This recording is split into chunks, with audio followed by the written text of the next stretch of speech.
Hello everyone, কেমন আছো তোমরা সবাই? আশা করি ভালো আছো, আমিও ভালো আছি। নতুন একটা ভিডিও তোমাদের সবাইকে স্বাগতম। আমাদের গাছে একটা কাঁঠাল পেকেছে, সেই কাঁঠালটা জেঠু কেটে এনে এতগুলো কাঁঠাল ছড়িয়েছে। এই কাঁঠালগুলো জেঠু একাই খাবে। আমি ভাবি কি করে এত কাঁঠাল খায় এখানে। তার জন্য আমি জেঠুকে আর পুচকুকে বলছিলাম লাতি ভার্সেস দাদুর প্রতিযোগিতা হয়, কেই দেখি ফার্স্টে। তারপর দেখি জেঠুই ফার্স্ট।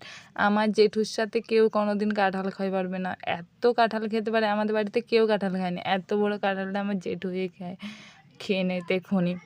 তারপর কাদের কাদের বাড়িতে কাঁঠাল গাছ আছে প্লিজ কমেন্ট করে জানো, আর কারা কারা কাঁঠাল খেতে পছন্দ করো আমার জেঠুর মতন প্লিজ জানিও। খুব যারা খায় তাদের ভালো, আমিও খাই খুব কম, একটু অল্প। আর এই বছর আমার পক্স হওয়ার কারণে না আমি এই বছর কাঁঠাল খেতে পারিনি, কিন্তু আমার ইচ্ছে করে কাঁঠাল খেতেও ভালো লাগে। আর আমাদের গাছের কাঁঠালটা এতই সুন্দর টেস্ট না, যা খেলে আর কোনো দিন ছাড়তে পারবে না। আর আমার জেঠু মুড়িও খাবে না, ভাতও খাবে না, কিছু খাবে না, শুধু সারাদিন কাঁঠাল আর কাঁঠাল। ওই কাঁঠালটা যতক্ষণ না শেষ না হচ্ছে আমার জেঠু আর কোনো খাবার খাবে না, সারাদিন শুধু ওই কাঁঠালেই খেতে থাকবে। আর আমাকেও ভালো লাগে, বাট এতটা